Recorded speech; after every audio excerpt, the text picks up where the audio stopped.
네, 안녕하세요. CN2J 박종석이라고 합니다. 경매 관련된 그 낙찰 사례, 어제 있었던 낙찰 사례 방송을 지금 시작하겠습니다. 그래서 어제 그 성남 지원에 있는 물건들, 사례 중에 아파트하고 기존의 100% 넘는 낙찰 사례와 낙찰 중에 좀 좋은 사례 추천을 좀 드렸던 물건도 포함이 되고요. 우선 100% 넘는 낙찰 사례를 하나 설명을 드리겠습니다. 대법원 사이트 들어와 보시면요, 물건 상세 검색 들어가시고요.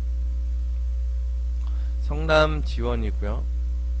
죄송합니다. 경매 사건 검색을 들어가는 게 빠르니까요. 바로 그냥 빨리 들어가겠습니다. 경매 사건 검색 들어가셔서 2012 타경이고요. 사건 번호가 31002번입니다. 검색 해보시면 나오시죠. 주소는 경기도 성남시 분당구 삼평동 705번지 보뜰마을 101동 203호입니다. 실제 이 아파트에 대한 기본적인 거 설명을 드리면요. 대지권은 지금 미등기 감정 포함돼서 대지권은 따로 돼 있고요. 건물 면적은 25.246평. 아파트 분양 면적으로는 한 33평형 정도 보시면 될 것 같고요. 실제 2층이라 좀 저층에 포함이 되죠. 13층 중에 2층입니다. 그래서 동은 101동이 좀 지도상으로 있다 한번 확인을 해 볼 거고요. 감정가는 5억 4,500부터 시작이 돼 있습니다. 그래서 요 물건에 대한 부분을 한번 기일 내역 보시면 지금 여기에는 아직 표시가 안 돼 있는데 낙찰 금액이 5억 5천입니다. 그래서 감정가는 5억 4,500이니까 감정가 대비 500만원이 더 비싼 금액으로 입찰을 참여하셨고, 요 부분에 대해서 우선 설명을 드리면, 우선 아파트 시세를 한번 보죠. 네, 경기도 성남시 분당구 삼평동으로 들어가 보겠습니다. 삼평동으로 들어가면 101동이니까 1단지겠죠. 1단지로 들어가서 보고, 면적은 109제곱미터니까 다 동일한 면적입니다. 그래서 한번 동으로 한번 확인해 보죠. 101동. 지금 101동으로 나와 있는 매물이 4억 9,500도 있고요. 5억 3천도 있고요. 5억 4천도 있고요. 평균 5억에서 한 5억 3천까지 사이에 매물이 많은 것 같습니다. 그래서 이런 경우는 아시겠지만 시세보다 좀 높게 낙찰을 받은 사례겠죠. 근데 제가 왜 이 물건을 낙찰 사례로 설명을 드리냐면요, 우선 지도로 위치 좀 한번 보겠습니다.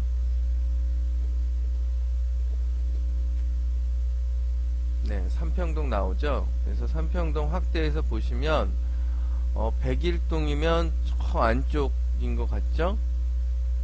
네, 가장 끝에 있는 동입니다. 그래서 101동 위치가 이렇게 좋은 동은 아니라는 거 여러분도 보시면 아시겠죠? 왜냐하면 차도 옆이고 뒤에가 서울 외곽 순환고속도로가 있어서 좀 시끄럽지 않을까 생각이 듭니다. 그래서 이런 부분은 왜 100% 넘게 100.92%의 낙찰을 받았냐에 대한 설명을 드리는 이유가, 이 사례는 실제 지금 낙찰받은 분이 이모모 씨고요. 임차인이 이모모 씨입니다. 그래서 동일 인물이라고 보시면 되고요. 임차인이 입찰을 들어갔을 뿐이 없는 상황이 2009년 6월 2일날 우리은행의 대출 채권 최고액 설정된 금액이요 3억입니다. 그래서 원금은 한 2억 200만원 정도 되는 것 같고요.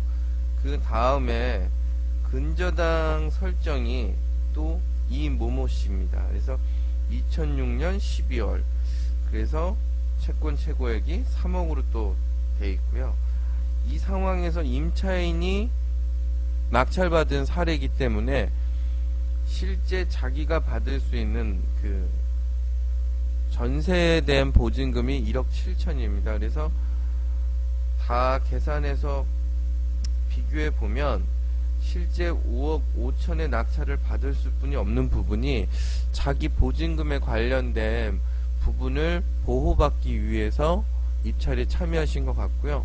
100%에 그래서 단독으로 가서 받으신 것 같습니다. 그래서 이분 같은 경우는 어쩔 수 없이 들어가신 것 같고요.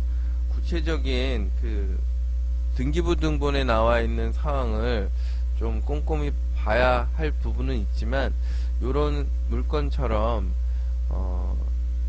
실제 시세보다 높게 낙찰을 받는 사례가 있는데, 그거는 어쩔 수 없이 임차인이기 때문에 들어간 사례라고 볼 수 있습니다. 그래서 경매 물건은 여러 물건들이 많이 나오지만요, 그 낙찰 사례를 유심히 이렇게 보게 되면 실제 무리하게 낙찰받은 사례도 있지만, 그거는 하나의 방법으로 이런 임차인이 자기 채권에 대한 보호를 목적으로 해서 들어가는 사례가 있는 경우가 있습니다. 그래서 이 부분은 뭐 어쩔 수 없이 받았기 때문에 낙찰이 100%에 받지 않았나 생각이 들고요. 뭐 추가로 제가 아까 설명드렸던 시세보다 더 높게 쓸 수뿐이 없었던 상황, 참고로 좀 아쉬웠다는 부분을 보면, 저희가 등기부등본 관련된 거 간단하게 봤을 때는 이분이 그 전입이 2009년 6월 19일이고요. 근저당 설정이 6월 2일입니다. 그래서 실질적으로 17일 정도 차이가 나는데, 이분 입장에서 사실상 배당 계산을 정확하게 했다고 하면 저 좋지 않았을까 생각이 듭니다. 그래서 어차피 그 1금융의 지금 근저당 설정 금액 외에 그 추가로 붙어 있는 그 근저당 채권 같은 경우에는